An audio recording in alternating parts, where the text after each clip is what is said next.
تو اس نے کون سی کوشش کی ہے؟ وہ تو اس کے لیے تو ایک بڑی یہ تخت لاہور جو ہے وہ اتنا بڑا ہے، وہ تخت ملتان پہ کیوں بیٹھے گا؟ تخت لاہور تو سب سے بڑا تخت ہے. تو اس لحاظ سے یہ میرا خیال ہے ایسی ڈکوسلا ہے اور اس میں کوئی جان نہیں ہے.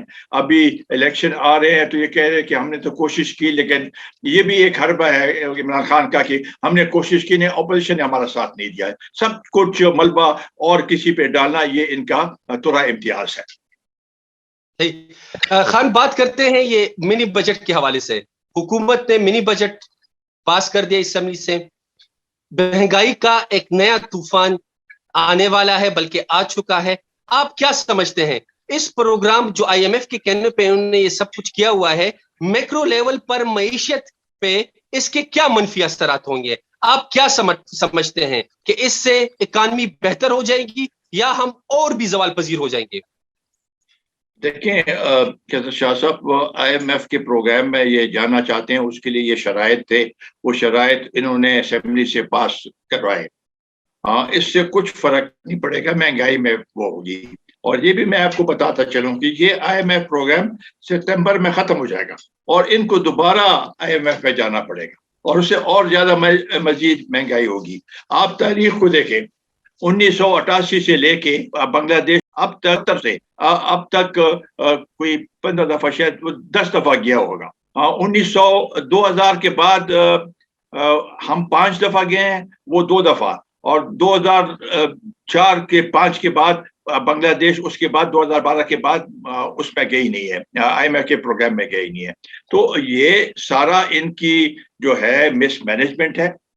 جب سارے حربے استعمال کیے، کچھ نہیں بنا، خراب ہو گیا حالات، تو آئی ایم ایف میں گئے تو آئی ایم ایف کی شرائط تو بہت ہوں گے. اور اس کے یہ ابھی کہتا ہے فائنانس منسٹر کہتا ہے کہ نہیں جی یہ تقریباً 350 ارب روپے نہیں ہے، 2 ارب کا عوام پہ بوجھ پڑے گا. حالانکہ اس کا بوجھ مکمل طور پر ابھی سے ظاہر ہونا شروع ہو گیا ہے. اس کے ساتھ ساتھ انہوں نے پیٹرول کی قیمت بھی بڑھا دی ہے، بجلی کی قیمت بھی بڑھا دی ہے. یہ بھی آئی ایم ایف کے شرائط ہے. آج آپ دیکھیں تو آٹا بھی مہنگا ہو گیا ہے. اس میں جو پاؤڈر ملک ہے جو بچوں کو دیتے ہیں اس پہ بھی یہ ٹیکس لگ گیا ہے، باقی چیزوں پہ بھی. تو اس سے مہنگائی میں ابھی اس کے اثرات آہستہ آہستہ اور زیادہ مزید بڑھتے جائیں گے. لوگ پہلے سے پریشان ہیں، اس سے اور مزید پریشانی آئے گی. اور اگر سپٹمبر میں دوبارہ آئی ایم ایف میں جانا پڑے تو اس سے اور زیادہ مزید خرابی ہوگی. آپ کا روپیہ کی قیمت میں بہت کمی آئی ہے، ڈالر بڑھ گیا ہے، انٹرسٹ ریٹ بڑھ گئے ہیں. تو ان حالات میں ابھی دوبارہ اگلے مہینے پیٹرول کی قیمتیں دوبارہ بڑھیں گی. بجلی کی قیمتیں میں جو بیس ریٹ ہے اس میں 90 پیسے اور اضافہ ہوگا. تو یہ سب چیزیں کو آپ دیکھیں تو کون سی چیز ہے جو پاکستان میں آج سستی ہے؟ لوگ پریشان ہیں، لوگ خودکشیوں پہ مجبور ہیں اور بچوں کو کھانا نہیں دے سکتے. میڈیسن میں جو دوائیاں ہیں وہ 500% بڑھ گئی ہیں اور ملتی بھی نہیں ہے. تو یہ صورتحال میرا خیال ہے پاکستان کی تاریخ میں یہ ہمیشہ یہ کہتے ہیں کہ پاکستان کی تاریخ میں ہم نے پہلے بار یہ کام کیا، پہلے بار.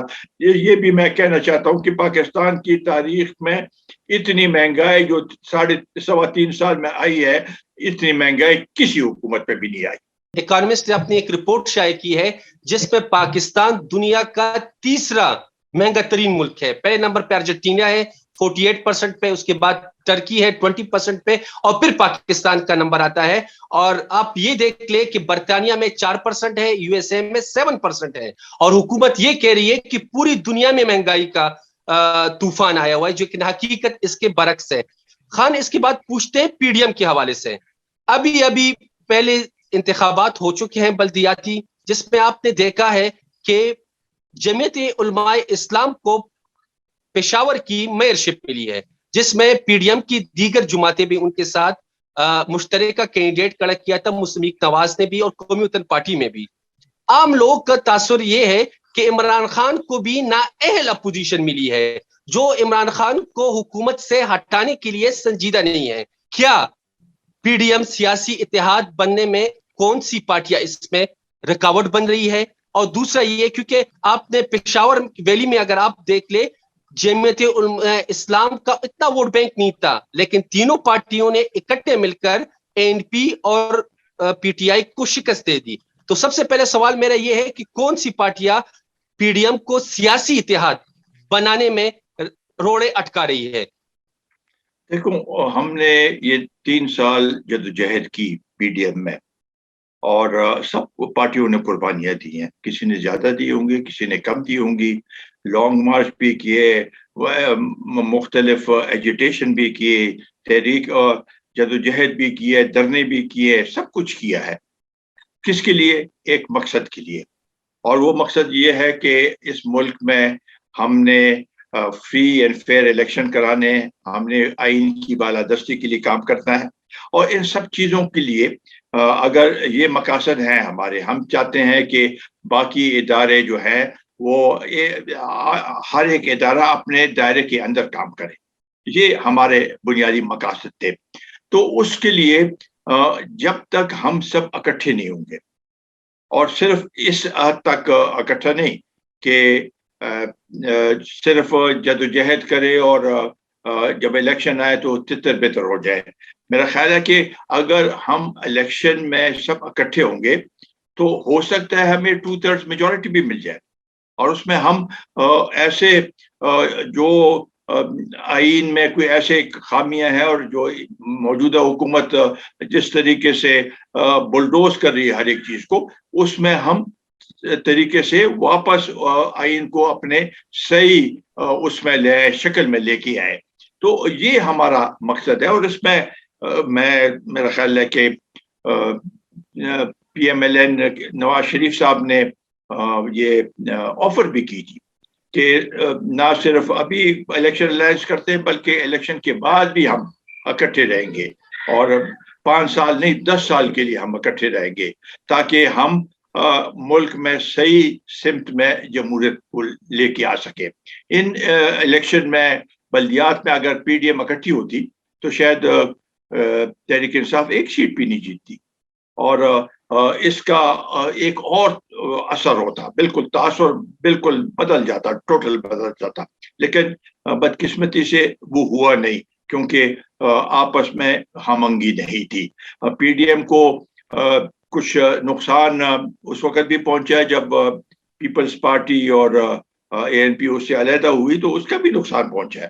ہم تو یہ چاہتے ہیں کہ اس مقاصد کے لیے دوبارہ ایسے کوشش کی جائے کہ منیمم پروگرام پہ ہم اکٹھے ہوں، اور اس حکومت اور اس جو ابھی یہ ہائیبریڈ حکومت ہے اس کا کے لیے ایک ایسے پرزور طریقے سے وہ کریں کہ یہ اس کا صفایا ہو جائے. یہ ہمارا مقصد ہے اور اس کے لیے کوشش کرنے کی ضرورت ہے. جنوری مہینے میں آپ ایک دفعہ پھر پی ڈی ایم کا سربراہی اجلاس اسلام آباد میں منعقد ہو رہا ہے. کیا خیبر پختونخوا میں دوسرا جو فیز ہونے جا رہا ہے الیکشن کا، کیا آپ بحیثیت senior chairman P D M اس معاملوں کو اس اجلاس میں اٹھائیں گے؟ کیونکہ عام لوگوں میں یہ تاثر جا رہا ہے کہ پی ڈی ایم سے سارا فائدہ مولانا فضل الرحمان صاحب اور نواز شریف صاحب اٹھا رہے ہیں، باقی پارٹیوں کو اس طرح اس کا فائدہ نہیں پہنچ رہا. تو کیا آپ آئندہ آنے والے اجلاس میں اس بات پہ زور دیں گے جو آپ نے فرمایا کہ اگر ہم سیاسی اتحاد کر لیتے تو ہم 2/3 سے زیادہ سیٹیں جیت جاتے اور پی ٹی آئی شاید ایک سیٹ پہ نہیں جیت پاتی؟ ہماری تو یہی کوشش ہوگی. مقصد یہ ہے کہ ہم ملک میں بہتری لانا چاہتے ہیں، عوام کی فلاح و بہبود کے لیے کام کرنا چاہتے ہیں. یہ جو آئی ایم ایف کے ہے اور یہ مہنگائی ہے، اس کو ختم کرنے کے لیے سب نے اکٹھے مل کے کام کرنا ہوگا، اور یہ ہمارا زور ہوگا. اور میرا خیال ہے کہ بلوچستان کی بھی جو نیشنلسٹ پارٹی ہے وہ بھی سمجھتی ہیں کہ بھائی یہ ایک مقصد کے لیے اگر کچھ سیاسی پارٹیوں کو استعمال کیا جائے اور اپنا مقصد حل کیا جائے تو یہ صحیح نہیں ہے. ہم سمجھتے ہیں کہ پارٹی کی مفادات سے بالا تر ہو کے قومی مفادات کی طرف آنا چاہیے، اور قومی مفاد کی سوچ رکھنی چاہیے، اور اس کے لیے جدوجہد کرنی چاہیے. سر کل اسی حوالے سے بلاول بھٹو پیپلز پارٹی کے چیئرمین نے بھی مولانا فضل الرحمان صاحب کو ٹیلی فونک کال کی ہے اور انہیں مشروط حمایت کی یقین دہانی کرائی ہے اگر وہ پیپلز پارٹی کے ایجنڈے پہ آ سکے. کیا آپ پیپلز پارٹی کو دوبارہ پی ڈی ایم میں شمولیت پہ خوش آمدید کہیں گے؟ میرا خیال ہے کہ انہوں نے جو بات کی ہے میں نے پڑھی ہے اخبار میں بھی، اس حد تک تو ہم متفق ہوں گے کہ ایک مقصد کے لیے، اس حکومت کے خاتمے کے لیے ہم سب اکٹھے ہوں. تو اس لحاظ سے ہم نے نہ تو بلاول کے ایجنڈے پہ جانا ہے، نہ بلاول کو ہم سمجھتے ہیں کہ ہمارے ایجنڈے پہ ہے. مشترکہ ایجنڈا ہو اور دونوں پی ڈی ایم اور پیپلز پارٹی مشترکہ ایجنڈا بنائے. اس میں یہ نہیں کہ ایک کی جیت ہے ایک کی ہار ہے. مشترکہ طور پر ہمارا جو مخالف ہے، حریف ہے، اس کا ہم نے مقابلہ کرنا ہے اور یہ آسان نہیں ہے کیونکہ جو اور قوتیں ہیں اگر وہ ان کے پیچھے ہے تو پھر تو اتنا آسان کام نہیں ہے. تو سر آپ کے سامنے عوامی مسائل اور ملکی مسائل بھی آپ کے سامنے ہے. مارچ میں پیپلز پارٹی مارچ کرنے جا رہی ہے. اب مارچ کے مہینے میں پی ڈی ایم بھی لانگ مارچ کرنے جا رہی ہے. اپوزیشن تقسیم ہے. کیا اس کا فائدہ حکومت کو پہنچ رہا ہے کیونکہ اپوزیشن تقسیم نظر آ رہی ہے؟ تو آپ کیا سمجھتے ہیں کہ اتنے زیادہ فرنٹس کھل جانے پر حکومت پر دباؤ بڑھے گا یا آپ لوگ متحد ہو کر جب کوئی مارچ یا احتجاج کریں گے اس کا دباؤ زیادہ ہوگا حکومت پہ؟ میرا خیال ہے کہ اگر وہ 27 فروری کو کرتے ہیں، ہم 23 کو کرتے ہیں، پریشر تو پڑے گا، لیکن اگر مشترکہ کریں تو اس کا زیادہ پریشر پڑے گا. یہ فرق ہے. صحیح. آخر میں ایک اور معاملے کی طرف آپ کی توجہ مبذول کرانا چاہتا ہوں. ایک نیا ویریئنٹ اومیکران جو کرونا کا ویریئنٹ ہے وہ تیزی سے پھیل رہا ہے لیکن حکومتی اقدامات نہ ہونے کے برابر ہے. نہ وہ سی او سی وہ سخت فیصلے کر رہی ہے، نہ اسکول بند کر رہی ہے، نہ ٹائمنگ چینج کر رہی ہے. آپ کیا سمجھتے ہیں حکومت کو اس حوالے سے کیا اقدامات کرنے چاہیے؟ لیکن پہلے بھی شاہ صاحب جو کووڈ کا جو سلسلہ جو لہریں آئی ہیں اس میں بھی پاکستان کی کارکردگی حکومت کی کارکردگی اچھی نہیں رہی. یہ جو اعداد و شمار یہ دیتے رہے یہ صحیح اعداد و شمار نہیں تھے. ایک تو ایک ٹیسٹنگ کم کرتے ہیں، دوسرے آپ بھی ایک علاقے سے تعلق رکھتے ہیں، دیہات میں رہتے ہیں، تو وہاں پر جتنی بھی اموات ہو رہی ہے وہ تو رجسٹرڈ نہیں ہے، وہ اس میں نہیں ہے. اگر یہ سب ملا کے وہ کریں تو کافی زیادہ تعداد میں ہو رہی ہے. ابھی یہ اومیکرون جو ہے اس کی وجہ سے بہت زیادہ علاقے میں اور ہر ایک جگہ اس کے اثرات ہیں. تو انہوں نے میرا خیال ہے جیسے مری کے جو ایشو تھا اس کے اوپر بھی بڑے ایزی لیا اس کو اور کچھ اس کو ایشو نہیں سمجھا. تو اسی طریقے سے اس کو بھی اس لحاظ سے یہ ایک سیریس ایشو نہیں لے رہے ہیں. ابھی آپ دیکھیں مغربی ممالک میں کتنے اقدامات انہوں نے شروع کر دیے لینا. تو اس لیے ضروری ہے اور ہماری بھی یہ خواہش ہوگی، میں سب ناظرین سے درخواست کروں گا کہ حفاظت لیں، حفاظتی اقدامات لیں، بوسٹر لگائے تاکہ اس سے ہم بچاؤ کر سکیں.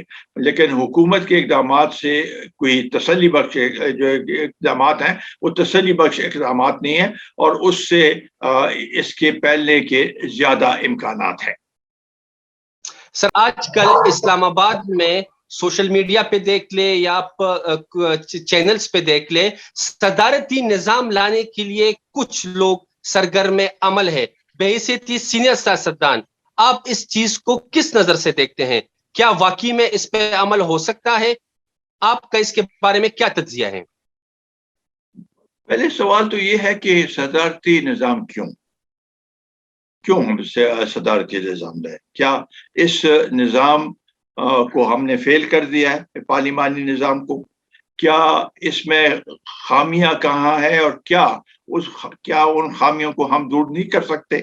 صدارتی نظام تو اس ملک میں پہلے بھی چلا ہے لیکن کامیاب تو نہیں ہوا. یہ ایسے ایک ڈائیورشن ہے لوگوں کی توجہ اصل مسائل سے ہٹانے کی طرف یہ ایک وہ اقدام ہے تاکہ لوگوں کو اس کے اوپر بحث وغیرہ شروع کر دے اور اصل جو مسئلے ہیں اس سے توجہ ہٹ جائے. میرا خیال نہیں ہے. اور اس کے لیے بھی اگر وہ ہے بھی تو اس کے لیے ایک کانسٹیٹوئنٹ اسمبلی بنانی پڑے گی. قانون وہ آئین ساز اسمبلی بنے گی. وہ اس کا صرف مقصد یہ ہوگا کہ آئین میں تبدیلی. تو میجر تبدیلی ہے آئین میں. یہ 1973 کی کانسٹیٹیوشن بالکل اسکریپ ہو جائے گا اور نیا پریزیڈینشل فارم کے وہ آئین بنے گا. تو یہ تو میرا خیال ہے کہ نہ ملک کے لیے اچھا ہے نہ ہم یہ سمجھتے ہیں. یہ عمران خان آپ دیکھیں کہ جہاں تک الیکٹرانک ووٹنگ مشین ہے تو اکیلا یہ کہتا تھا کہ یہ اس کے لیے یہ انتخاب کے لیے سب سے بہتر ہے اور اس سے ریگنگ ختم ہوگی. باقی سب پولیٹیکل پارٹیز نے کہا کہ نہیں یہ نہیں ہونا چاہیے. تو کیا عمران خان اکیلا الیکشن لڑنا چاہتا ہے کہ نہیں؟ یہ باقی پارٹیاں بھی لڑیں گی. اسی طریقے سے یہ جو ہے صدارتی نظام عمران خان چاہتا ہے یا کوئی اور اس کے پس پردہ لوگ ہیں جو وہ چاہتے ہیں؟ کیا یہ باقی سیاسی پارٹیاں ان کی کوئی اہمیت نہیں ہے کہ ان سے بھی کوئی پوچھا جائے؟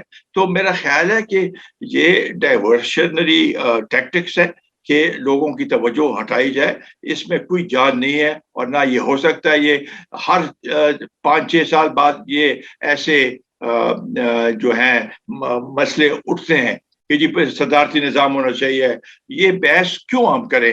ہمیں اپنے جو خامیاں ہیں ان کو دور کر کے پارلیمانی نظام کو بہتر سے بہتر طریقے سے چلانا چاہیے تاکہ آئین کی بالادستی ہو، پارلیمنٹ کی بالادستی ہو اور ہر ایک ادارہ اپنے دائرے کے اندر کام کرے اور عوام کی خدمت کرے.